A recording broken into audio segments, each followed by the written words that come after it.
So this is going to be a workshop-based environment. We're going to show you behind the scenes of how I develop my content, and I'll give you the do's and don'ts of LinkedIn. I've got feelings, I've got thoughts, I've got emotions about what I see on LinkedIn, and you all are going to hear all of it today. So first of all, I want to say thank you to all of you. Some of you are our students, and some of you are outside of NKU and are joining us. And this is the Haile Graduate Student Association programming. Our goal, just for your reference, is to build this community and for you all to be aware of the work that we're doing and to help our students develop their professional development. So Susan said, you know what, a lot of our students want to know about LinkedIn. They don't know where to start. I love LinkedIn, so I'm going to share with you all the things that I know about LinkedIn, and I also want to hear your questions. Also, I want to point out that the Haile Graduate Student Association wants to know from you all what other professional development programming would you like to see. Okay, so use the chat, leave it. We're recording, by the way. I hope everybody's okay with recording. If you're not, I understand. This might not be the space for you, but we want to make sure that everybody that could not attend can access this as well. So use the chat to tell us what you would like to see, what are the things that you want to develop. I also want to throw out another event in a couple of weeks managed by Carrie Wright Perkins. We have our Beyond the Degree series with Mark Miller. That's a podcast-style live conversation. You're more than welcome to join. Make sure that Carrie has your email so you could join. All right. So quick question for you all. We're going to be discussing LinkedIn and how to develop your personal brand. I'm working with two different assumptions.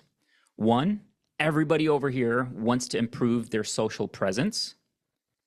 Two, you are dying to ask some questions and want them answered. All right. So that means we're going to have a dialogue. You're going to have to give me what your questions are and go from there. As far as what are we going to cover today, I've kind of broken down the topic of conversation around 4 items. 1, just optimizing settings. How do you optimize your settings for people to find you? 2, how do you build your network? 3, how do you share content? And then 4, I'm going to weave in some do's and don'ts. We talked about the feelings that I have about some of the behavior that I see on LinkedIn, and I'm going to try to weave them into that conversation. I will start with the punchline. LinkedIn is a social media site. If you want to get the most out of it, you need to be social. Right? So if you are lurking, you are behind the scenes, seeing what people are doing, and you don't like, you don't leave a comment, you do not engage, you are doing it wrong. So that's the punchline. Now, how do we get to that point? So the first question is you have to identify why you are doing this. Okay, so I want everybody to take a moment, if your space allows you, write down why do you want to be present on LinkedIn? What are you trying to get out of it? I'll give you all 60 seconds. Diraj, thank you for your comment. Yeah, put it in the chat. All right, find out what former coworkers are doing. I like that. Connections. Connect with recruiters. All right, Chelsea, we're going to dig into that a little bit. Build my work. Tell our story. Okay, Carrie.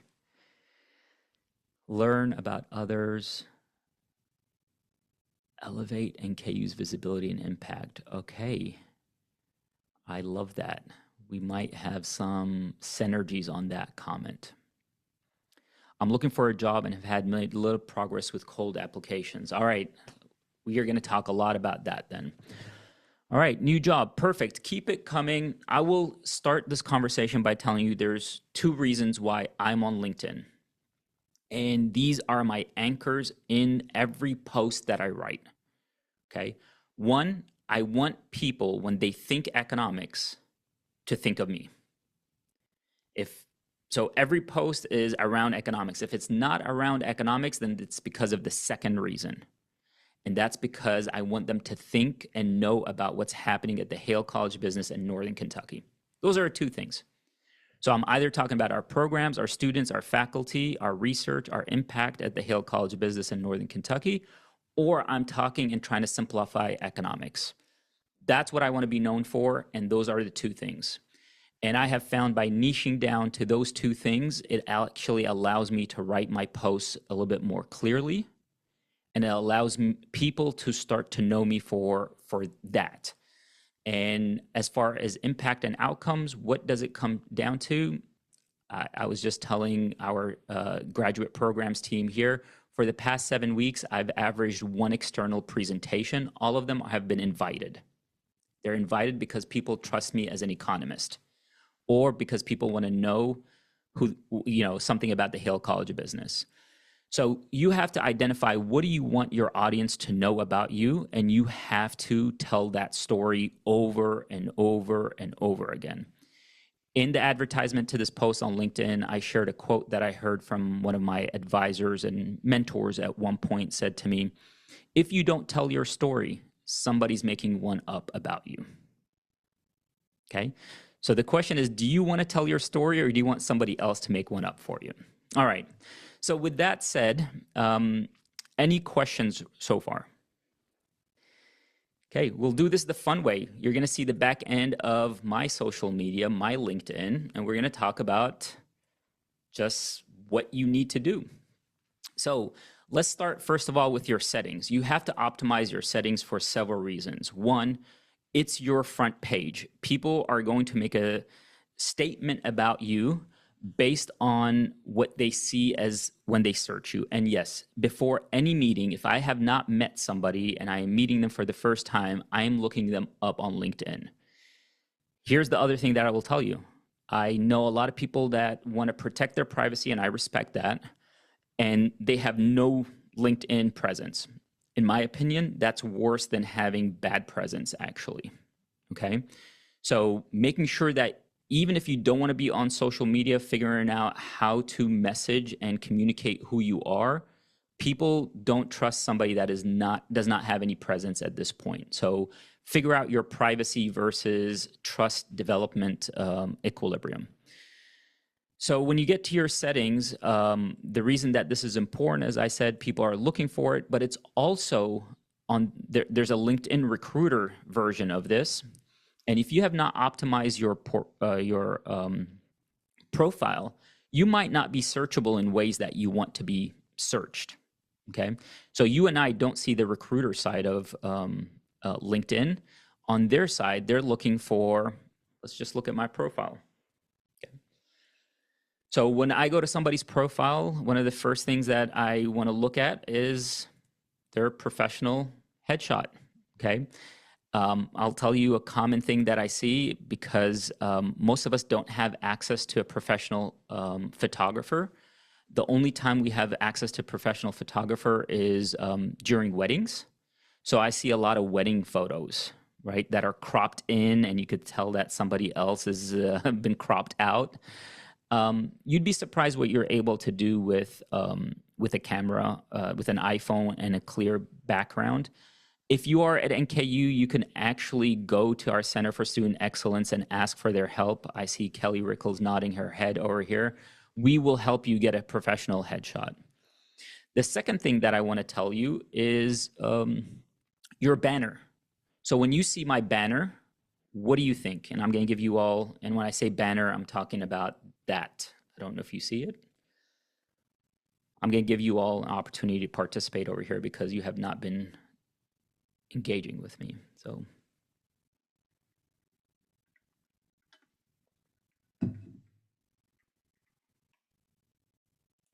do I have to call on people? Okay, Isla, how are you doing? It's been a while since I've seen you. Good. Sorry, it took me. It's like I knew you were going to call on me. Of course. You know when you're a teacher and you just know. Yes. No, your banner. And by the way, this is awesome so far. I've learned already from the 2 minutes we're in here. This is great. I'm glad No, your banner right away tells me that you're economic focused. And you enjoy, you're a great speaker, which I already knew that about you. But it tells me right away, if I didn't know that that's something that you're interested in. Perfect. Thank you, Isla.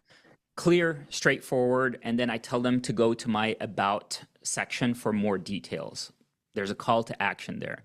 Now, for your banner, what should you put for your banner? It varies. I wanted mine to be text heavy with a takeaway.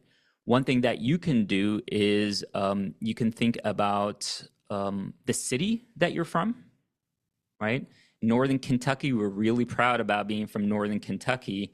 So you will see a lot of people that will have the Roebling Bridge up there. That also signals your ties to the region. Other places will have their institution, right? Whatever it is you decide, be intentional about it. The worst thing that I think you could do is have this advertising space and not use it. And I'm surprised by how many people don't have a banner. And please check your banner if you've got a second.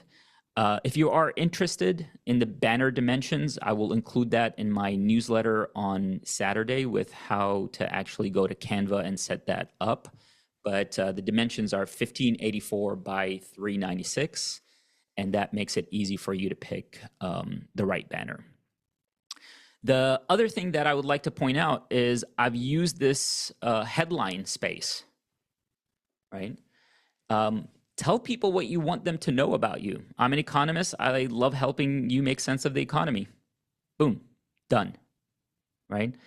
And this is where ChatGPT and AI can help you, right? You don't have to be as creative as we used to have to be in the past, like ideate all by ourselves.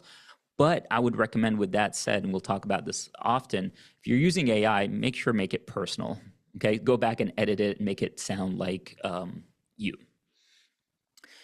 And then while we're here, let's look at your URL. So do you see my URL up here? It has my name on it, okay? And it's right here. So it's Dr. A. Albarani. So one, it's searchable. Two, it's really easy to put in. I'm surprised by how many people don't edit this and they have the 1s and 5s and dashes in their name. This is something that you could do right now. You own your own LinkedIn URL, and you could grow from there. So that's one setting. Then let's talk about your about. This is where you go into a little bit more detail. Here you're sharing your wins, not the titles, not what your job description was, but what did you accomplish? Okay, this is searchable for recruiters. For a lot of us, this featured section is going to be empty right now, and it should remain empty if you're starting off, but eventually you want to put your highlight articles up there. These are the posts. If somebody goes to my website and my profile, these are the posts that I've said I want you to know. They're going to tell you a little bit more about me. And you could change these pretty easy with time. But right now, I'm trying to push people into my newsletter. So the 2 posts are really about how amazing my daily econ newsletter is. Okay. Let's see. Here's where you put your experiences. And one thing that you'll notice under my experiences, so I'm a full professor, but I also have this diamond, market research and data analytics, right under it. This is really easy to enter if you know where to enter it. The way you enter that is actually in the skills section. So, and this is prime location where people underutilize. This is what recruiters are searching on. They're looking for people with social media marketing skills. Where did I gain that skill? As Associate Dean for Graduate Studies and Research, because Carrie and I and Susan and Sandra and Paulina are working every day to think about how do we market our programs on social media. There's things that I could talk about. In fact, we're talking about it right now, right? So tie your skills not to the jobs as well, and you could actually add a skill to multiple jobs. But this is what recruiters are searching for, okay? Make sure your geography, if it matters to you, if you're geographically bound, is on there so they can search on that as well. Your job is, if for the people that are wanting recruiters to find them, your job is to make it as easy as possible for recruiters to find you when they search on their side, okay? So if you have not optimized your settings, please, that's your first homework assignment. Go in and fill out as much as possible. And if LinkedIn is asking for it, it's because they're using it to either for the algorithm or they're using it to help you match on the other side. Remember, LinkedIn benefits when you all are happy. So the more matching that they could do between, people looking for jobs and people wanting employees, the better it is for them. I want to highlight, this is the first don't.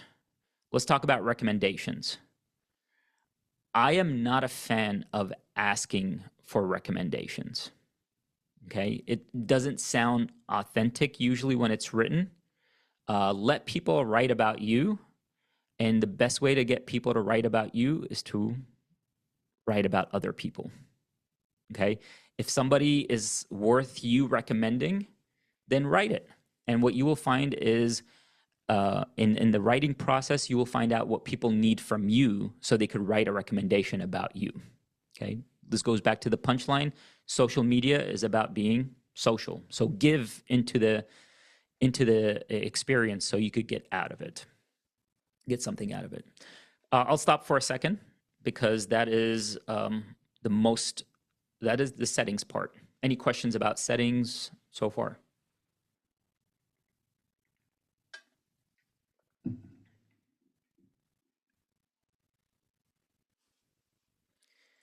I can't see the chat, so Abdullah, yes. it's Kelly. I've Hi, got a Kelly. quick question. Yes, please. How do you get the featured section to come up? Is Yeah. it based off of the time or the number of posts, or is it something that you can select? So the featured section is depending on what profile setting you have set up. So I Okay. am a creator in the world of LinkedIn. So it allows me to have functions that allow me to create and make content visible. If you are Okay. searching as an employee only, right, then Mhm. you don't have that content to share in the featured, but your post will show up, Okay. right? Now, Do you need to have premium no, you don't. for any of the things that you're talking about today? No, I don't have premium. Okay. I will never pay for LinkedIn Awesome. Premium. Thank you. You're Okay. very welcome. So now the question is, what's the difference between a creator and an employee, or it's just how you want to, what functionalities you want to have available, right?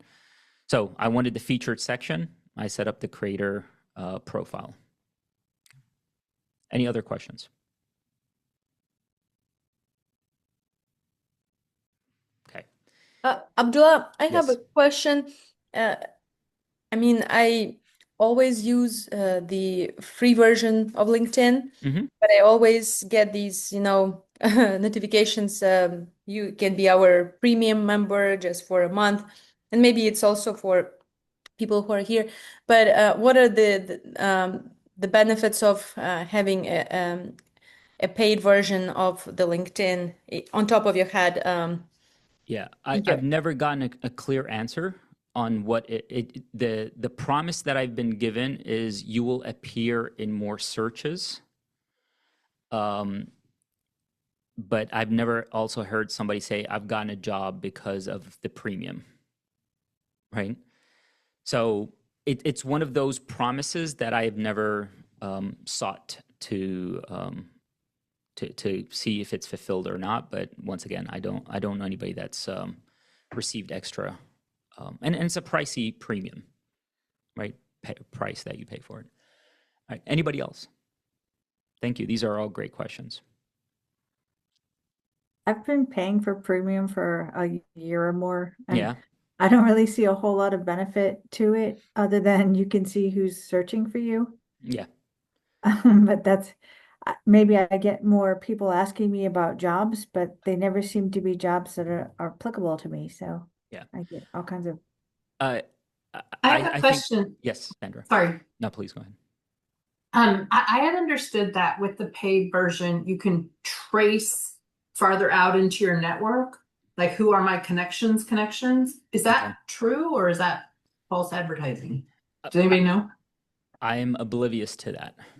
So, but we'll talk about how I use it to help my students connect with people and expand their network here in a second.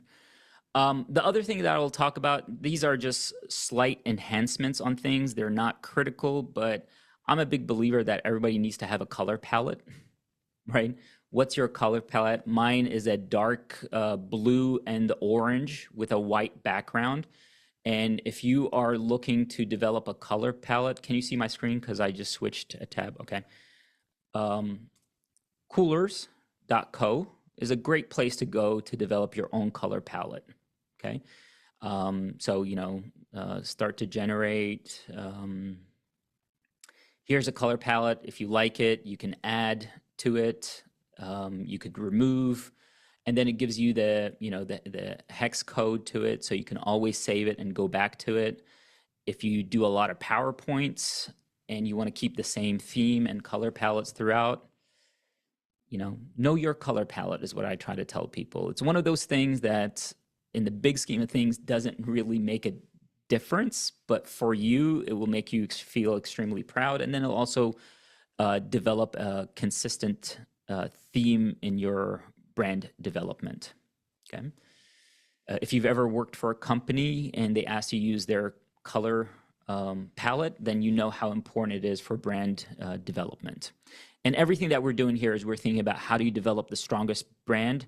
So when somebody sees orange, I want them to think about me, or the dark blue, right? I've had students say, oh, that's Dr. A's color, right? that resonates with them. And if you know Joe Cobb's on campus, then you know he's Dr. Green shoes, right? You want people to remember you, and you want to do as much of that as possible. All right. So let's move to the next phase, and that is building your network. Your network is your most valuable asset. So you have to ask yourself, how are you growing it from a quantity standpoint? And then how are you nurturing it from a quality standpoint? And especially if you're a student, I see a lot of students focusing on the quantity and not the quality aspect of these connections. So when you send out a request to connect, it's so easy to add a note. So last week, for instance, we had Business Summit on campus. We had companies here. It's easy to go and just say add a connection, or you could say, hey, I met you at Business Connection. The conversation we had really resonated with me, and then talk about what it resonates. People will always add you. I've never had people not add people on LinkedIn, but once they add you, how are they going to be engaged with you, right?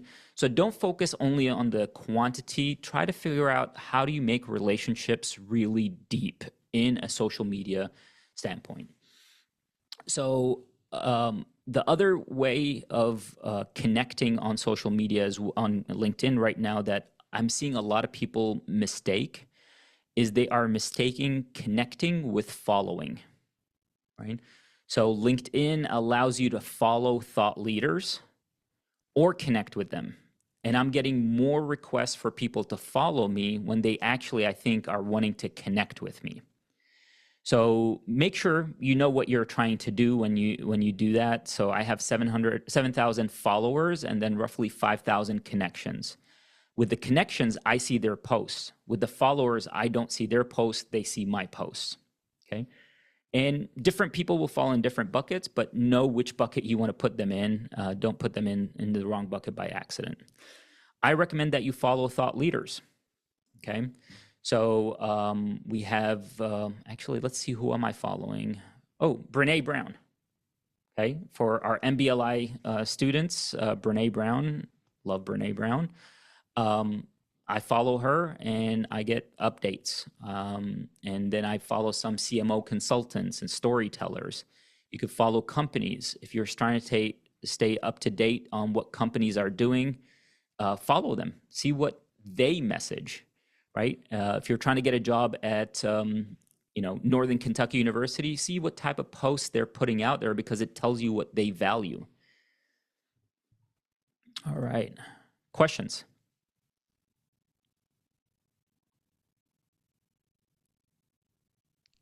Yes, Kelly. I appreciate your participation, by the way. Absolutely. No, so I noticed, like, I feel like the following versus connection is kind of a recent update. I don't feel like that's always necessarily True. existed out there in the LinkedIn world. And so I've inadvertently done it with some people that I absolutely intended on connecting with. Do you know the easiest way to look through your connections to determine who I need to maybe go back with to connect with versus follow? Yeah. So, I mean, the only way for you to identify if you're supposed to have a connection and they're not in your connection, and that means you followed them, right? So it's the absence Yeah. of them appearing on your connection. So the way to do that is to go to your like here it says 500 plus connections. I would click on it Uh-huh. and it'll give me all my connections and you could search for it, right? Do you know if there's a way to look for a very similar list, but just for following? Yeah. So let's Does go that back to exist? my profile. And then if I click on the 7,363, these are the people that have connected with me, are following me, Uh-huh. and might also be Yeah. connected, right? So you can be a follower Okay. and a connector, but you Okay. cannot be, you can only be a follower as well, right? All right. So So basically, I'm going to have to export my list and then do yeah, a and the quick follower comparison. is not All right. Sounds searchable good. either. So you're gonna have Okay. to go through it that way. Good question. All right. So how many of you, by raise of hand, and you could use how many of you are lurkers on social media? Lurkers has a negative connotation. Let me use the economic terms. How many of you consume but never produce? Yep. Okay. My mom is exactly that. My mom will tell you everything that's happening in my life based on social media posts, but she's never liked or left a comment on my posts. But she knows everything I'm doing, right? Um, so there's a lot more people that are happy to consume, but they want to move up in the attention matrix, if you may. So my question to you is, how do you go from from an observer to a contributor? The best and easiest way that you could do that is to start leaving comments. Okay. And how do you decide if you should leave a comment or not? The advice that I give is, if you're scrolling and something stops you, it's worth engagement. They did the job. They stopped. What about it felt like you needed to stop? Leave the comment, engage with other people so they know that you are there. We, a lot of times on social media, will write posts for a dopamine hit, right? We want, and one of my biggest pet peeves is the "I am excited to announce" post. To me, that is the laziest post. All you're doing is getting comments that say congratulations, congratulations, 3 emojis, right? Let me rephrase that. Let's ask a different question. Why are you excited? You're excited to get this job, but why? Tell us that, right? The "I am excited" post is so cliche. Be a little bit more vulnerable. And I know I took a step to creating your own post, and that's a big leap. Before you even get there, if you're thinking about, I want to start to become more social, leave a comment, okay? And I use the improv world of continuing the conversation, right? So if somebody has a post, continue the conversation, figure out how to add value. If you liked something, say what you liked and what about it resonated with you. Or if somebody wrote a post and it made you think of something else, make that connection, because they might have not made that connection and you're adding value to them, right? Or the one that I really like is, if I see something that is on financial literacy and I know Jennifer Inman would appreciate it, instead of sending it in a DM, right, I will leave a comment and say, hey, Jennifer, this made me think of your work. because your job is to also connect other people. And now Jennifer and whoever wrote that post can find a way to connect. And now I'm adding value to my community. Okay. You don't have anything else to add a comment? Leave a like. I'm surprised by how many people say, oh, I saw your post today. I really enjoyed it. And I'm like, did you like it? No. Did you leave a comment? No. You're not doing social media wise, right? So give me that dopamine hit. Don't hold it back. All right. Also, there's a question in the chat. Sure. Thank you. What is the question? Why is it important to connect with leaders, and how could we interact? Yeah. So why is it important to connect with leaders? Your job, and I tell my students this often, your job is to create what I call conversation hooks, right? So every day before I leave the house, I have 3 things in my mind that I have talking points, okay? Where do you get those talking points from? 1, decode Econ, of course. 2, LinkedIn posts. And then 3, your thought leaders, people like, that might be doing something that are worth conversations. And then I see Susan Cooper walking down the hall. I'm like, hey, Susan, did you see what the new rental building that is coming up in downtown Cincinnati? Or, hey, did you make it to Spark House's opening last week? Right?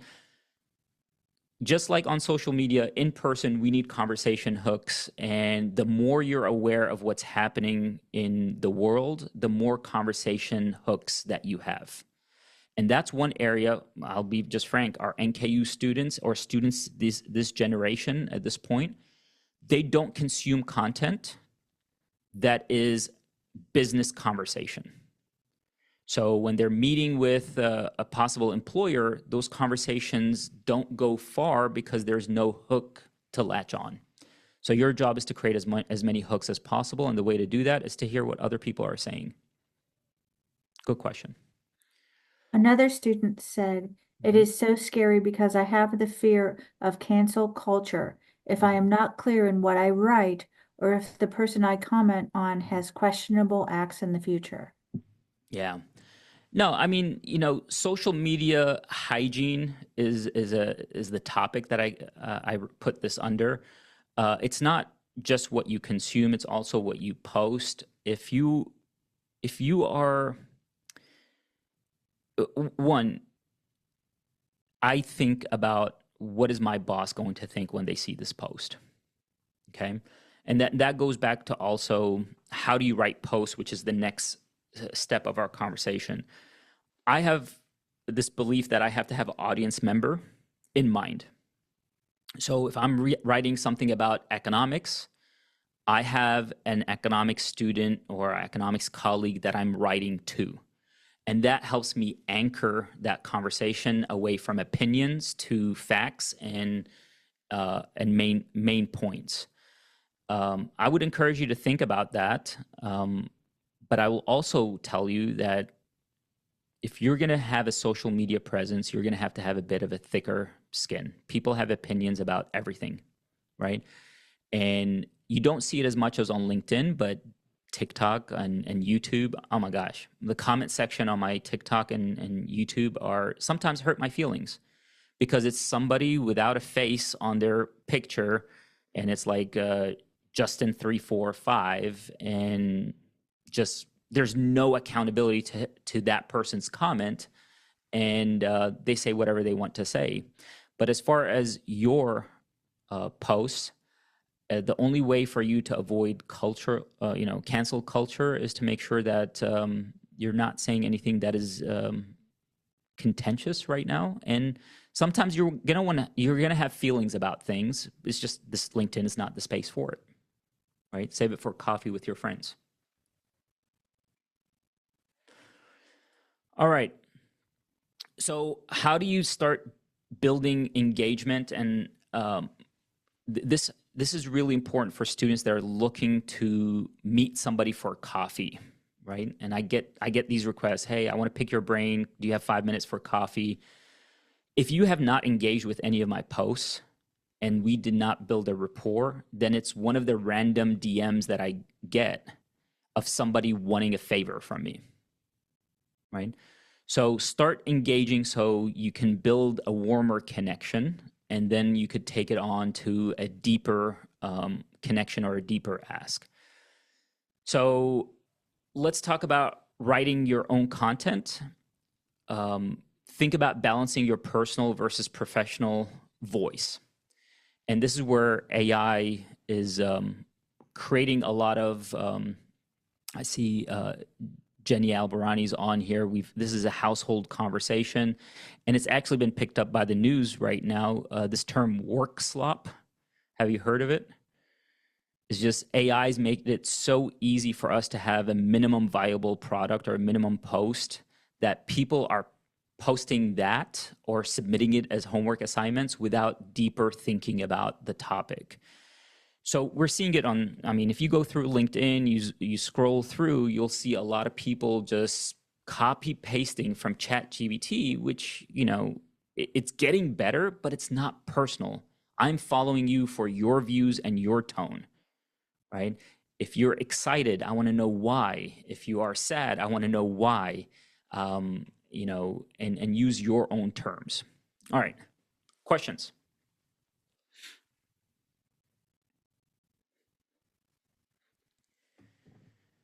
Let's talk about cheesy motivational content.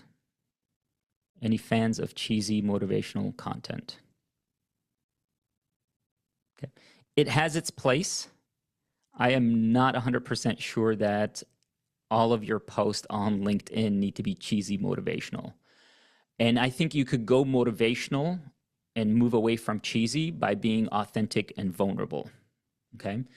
So, just think about the content that you're putting. And for some people, that is the content that they want to put out. That's the brand that they want to be known for. So just be careful about what is it that people are seeing often. I'm a huge believer that anytime you have a post, there has to be an image or a video attached to it. Okay. The science behind it is the algorithm does not really distinguish as much as it used to. It used to image posts would go further. And from my data, I have not seen that to be the case, but I like to have an image with my posts. It just makes me feel comfortable, okay? One thing that I underutilize, and I'm thinking about adding more of, is polls, okay? So that's a really easy way for people to start to engage with you before you make a bigger ask for them to leave a comment. So if you're following me on LinkedIn, I would really highly recommend that you see when I start my next post using a poll. All right. Developing thought leadership. So now you've gone beyond posting, you're comfortable posting, and now you want to start moving into consistent. I want people to think about me when they think about topic X. So the only way to do that is to have a consistent posting setup, whether it's every Friday, every Thursday, or in my case, I try to produce some sort of content daily.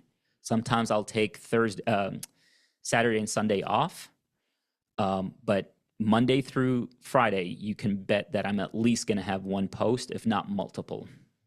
Paulina, was that a clap, raise hand? It was a clap. Okay. You have to find the tone and the cadence that works for you. For some people, twice a week is too much. Cut it down to once a week. But I'm a big believer that you have to have a day where you say, I am posting on this day. And that's really more for you to develop the skill of writing and talking to your audience. If you don't have that commitment strategy, then you're not going to stick to it. Craft narratives around your work, research, industry. Provide some sort of insight, right? So for me, it's Econ or Haile College of Business. That's what I'm posting on. All right. Advanced strategies, newsletters, video content, building a content calendar. We could go into this. How to read your analytics. These are all things that I think would be better served for a different version of this meeting. But for today, I really want to answer your questions. Ahmed, yes, what's your question? How do you keep posting consistently when you don't feel like when you may not feel like you have something valuable to say? And how do you make sure that the content is substantial and not just filler for the sake of showing up? Yeah, it's work because for you to have something to say means you have to consume, you have to have opinions, you have to have thoughts, right? And so, for some of us, we're still developing those opinions and thoughts. So it's a big ask. So the best way to do is to share something else, somebody else's words, right, with your audience. That tells them about the content that you are consuming. Actually, let's do something here for a second. If you can turn on your camera, please turn it on because I want to take a screen capture here for a second. And I will show you how I'll write a post right here and hopefully you could engage with it. There was also a question. All right, we'll get to the question after. All right, Mahmoud Harding, good to see you here. All right. All right. I'm assuming the people with I'm only going to capture the people with their camera on. I assume everybody else wants to remain private. All right. So I just captured an image, okay? Before our meeting today, I wrote a draft of a prompt. Here's the draft. Grateful to spend time with amazing group at LinkedIn's workshop with NKU Haile College of Business graduate programs. Let me tag them because I want to show how special they are. I'm also going to say, what's one insight you're taking with you? Share it below and let's keep the conversation going. I will add the picture that we just took. Where did it go? Did not make it there. I'm going to have to do it again. Sorry, keep your cameras on. Paulina, camera on. All right. Thanks for smiling as well. Let me save it in the right place. LinkedIn. All right. And then we're going to upload from here. There we go. LinkedIn. Next. We're going to post it. Hashtags. You could leave hashtags if you want. From a search process, I've been told it doesn't really work, but I use hashtags sometimes to file things on my own. Okay. So now I have lost our conversation.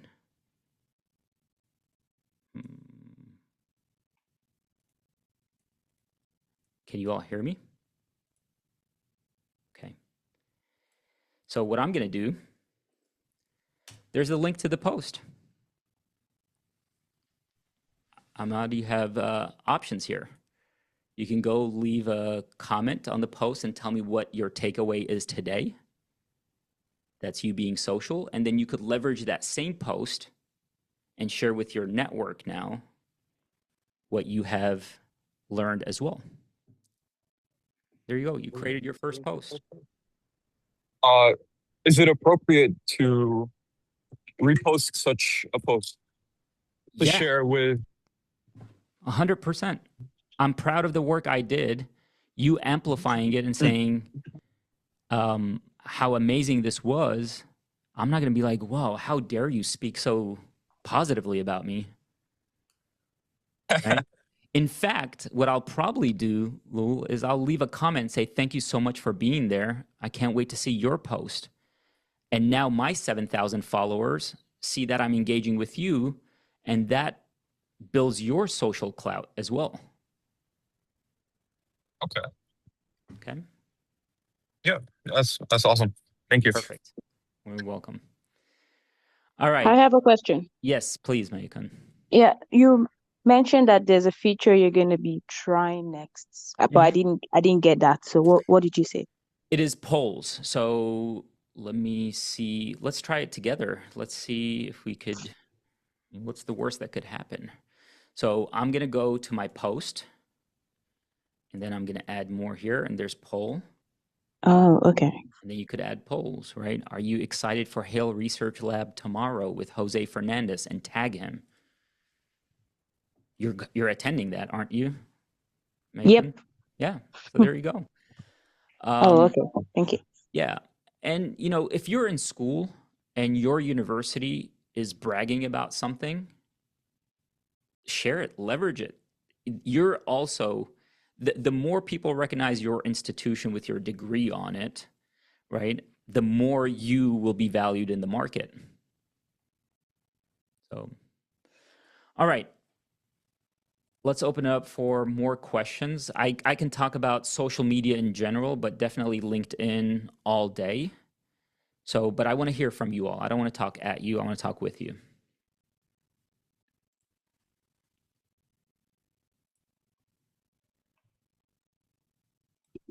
My little Daniel has a question.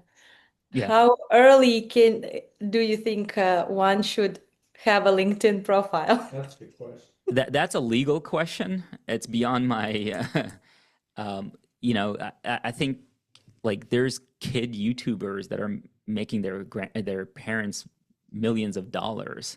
That is a conversation between you and Daniel. So LinkedIn might not be the appropriate space, but YouTube Kids might be the place for him. Muzna asks, how would you post about previous achievements or work experience? I've never posted, so whenever I want to start, I feel like I'm behind. Update your experience on LinkedIn. It will automatically update people. You don't have to do the updates, okay? So go to your education, go to your work, fill out all of that information. Here's a way that I like to weave in old things, right? So for instance, let's say I want to talk about something that happened May, okay? And it's September. I'm going to dig deeper. Why do I want to talk about it right now? And what's the value to my audience? Okay. And Muzna, I will tell you, I always say the best audience member to picture or to write for is yourself 365 days ago. Okay. So what did you accomplish today that Muzna from 365 days ago would be really proud of? But instead of saying, I accomplished this, tell Muzna how you got it done. Right? So by reaching out on Instagram, I attended this LinkedIn webinar today, workshop, and it reminded me about the power of connections and how connections can be formed via social media, right? Give people the perspective that you have on that connection and then remind them of the takeaway. I hope that helps, Muzna, but find the connection to today. There is a connection. You know, if you accomplished something a year ago and you're feeling proud about it today, tell me why you're proud about it today. Can I speak? Can I leave a comment on Dr. Abdullah? Of course, So Mike. I'm nowhere near the professional at this as Dr. Abdullah, but one thing that I've noticed is that when I see things that people are doing that I think are fantastic, if I post about those things, Yeah. those posts get more reactions than when I post about myself. 100%. That is so powerful. 100% agree with you. And it's easier to write that one, right? It is easier to brag about other people. So if you see when I talk about the Haile College of Business, I never say I say my team and I, or our team, or Carrie, or after today, I'm going to make a post. I'm going to write a post about how impactful Susan was to bring us all together. And I truly believe it, right? Without Susan, today would not have happened. But I'm going to write in a post and I'm going to be grateful for her. And that makes it easier for Paulina and Carrie and all of you that have attended to say, yeah, thank you, Susan. Right? On a serious note, how early do students need to start their LinkedIn? First year. First year students, you need to start at least consuming. So, you know, I don't know if Kelly is still on here, Kelly Rickles, but how do we get this into Business 101? How do we get people developing and thinking about what industries that they want to consume content from?